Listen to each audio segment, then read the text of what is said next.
Hey guys, welcome back to my channel. Nama saya Abudin Ibrahim.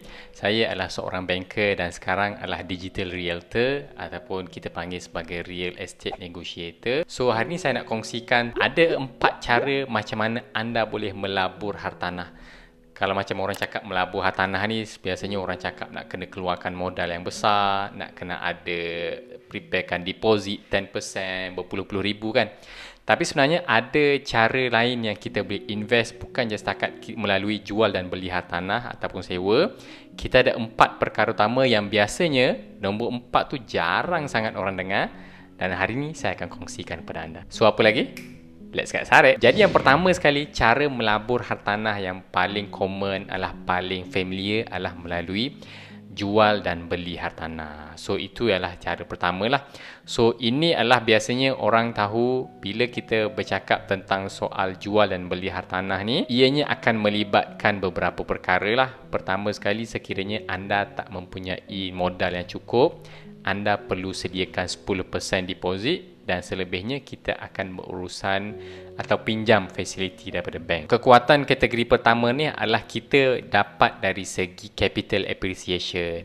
Maksudnya rumah tersebut katakanlah kita beli dengan nilai yang RM500,000, selepas 10 tahun ataupun 12 tahun, RM500,000 tu mungkin boleh jadi RM800 ataupun mungkin boleh RM1 juta atau lebih. Kita boleh tengok benda ni berlaku dekat bandar-bandar besar. Sebagai contoh, dekat kawasan Damansara, kita boleh tengok sebuah landed house double story boleh cecah harga sekitar RM800 ataupun RM1 juta lebih. That is the power of buying and selling real estate. So contoh rumah tersebut harga RM500,000, lepas kita jual kita dapat those capital appreciation.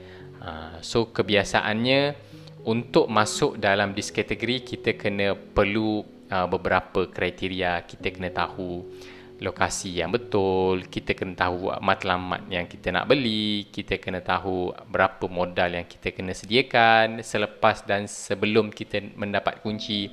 So saya ada cover those topik dekat sini. Nak tahu lebih detail boleh pergi kepada sini untuk tahu apakah 5 kriteria yang kita kena tahu sebelum kita beli mana-mana hartanah. Yang kedua adalah dari segi kita sewakan hartanah tersebut. Dalam konsep ni dia boleh jadi 2 kategori. Sama ada hartanah kita tu memang hartanah yang kita sendiri beli atas nama kita, ataupun kita sewakan hartanah orang lain. Dalam kes tadi ianya lebih straightforward lah. Maksudnya hartanah yang kita beli tu, instead of kita duduk sendiri, kita sewakan kepada penyewa. Target market ni berbeza-beza lah. Boleh jadi kita sewakan kepada orang baru nak start career, ataupun kita sewakan rumah tersebut kepada orang yang dah ada family, orang dah stable, orang dah yang mempunyai earning capacity. Kedua punya kes adalah kita sewakan hartanah orang lain. Of course this one kena dapatkan permission daripada first owner lah. Kita sewa daripada si A dan kita sewakan kepada si B. So this is we call it as a sub rental. So cara kedua ni adalah kita dapat dari segi sewaan bulan-bulan. So kelebihannya kat sini adalah kita akan ada a steady cash flow. Compare dengan yang pertama tadi, kita akan dapat keuntungan dari segi lamsam.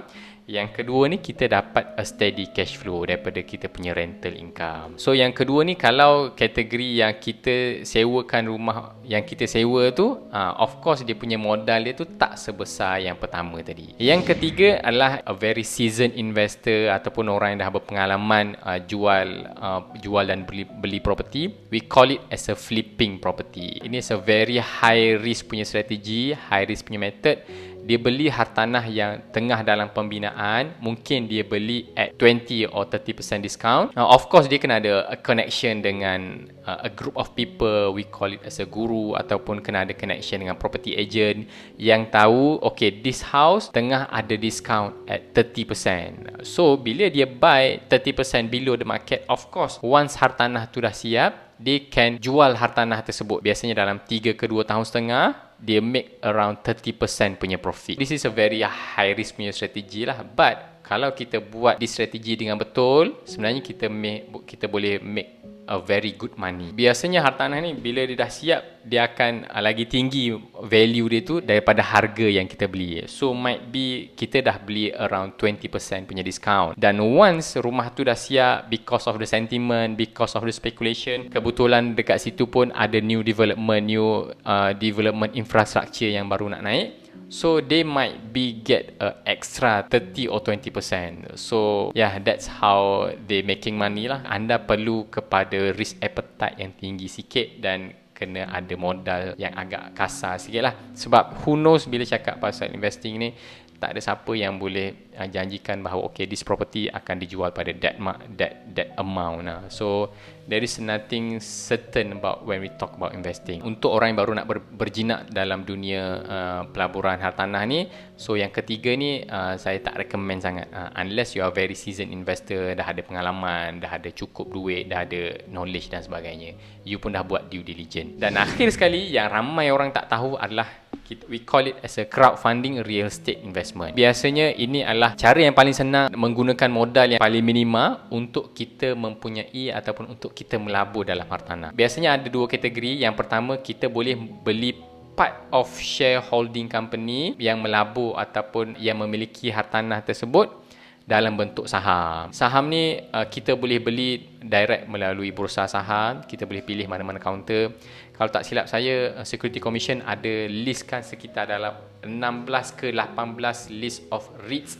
We call it as Real Estate Investment Trust. So this is ada company yang dia mempunyai hartanah tersebut sama ada dalam bentuk komersial ataupun dalam bentuk resident. Dia sewakan hartanah tersebut. Sebagai contoh adalah KLCC. Company yang hold that KLCC, we call it as a KLCC REIT. Daripada hartanah tersebut, dia sewakan kepada company-company.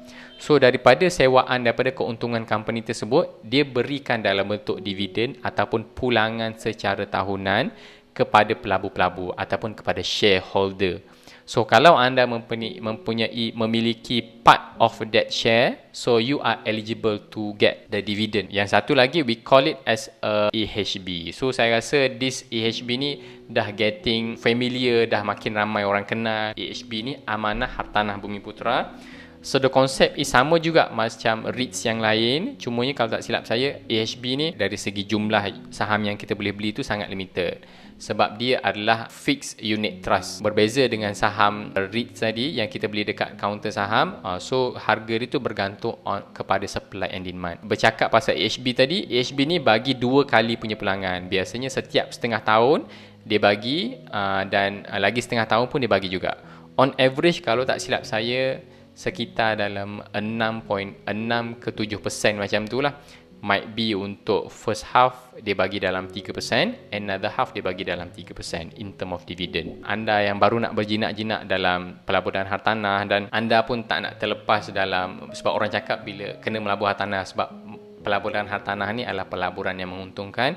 So kalau anda pun dalam fasa still lagi mengumpul dana untuk membeli pelaburan, untuk membeli hartanah pelaburan pertama anda, dan anda pun setengah nak kumpul those knowledge, mencari lokasi yang sesuai dan sebagainya, crowdfunding real estate investment ni is one of the option yang anda boleh masuk. Sebab dia menggunakan modal pun modal yang kecil dan it's a very low risk investment, but the return is quite good. Tak adalah sebanyak macam kita cakap saham, pulangan saham ataupun aggressive unit trust yang lain.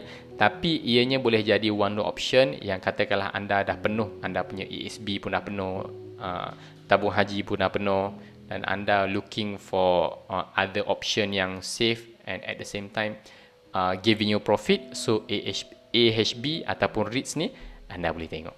Okay, so hopefully dengan 4 cara yang saya kongsikan ni, anda boleh mulakan perjalanan pelaburan hartanah anda yang pertama. Sekiranya video ni bermanfaat, feel free untuk kongsikan kepada kawan-kawan anda. Dan kalau anda belum pernah subscribe this channel, dan kalau anda baru jumpa, so feel free untuk subscribe dan go through video saya yang lain. So tu je perkongsian saya dalam video kali ni. Kita jumpa lagi untuk masa akan datang. Nama saya Amruddin Ibrahim, ex-banker dan sekarang adalah digital realtor.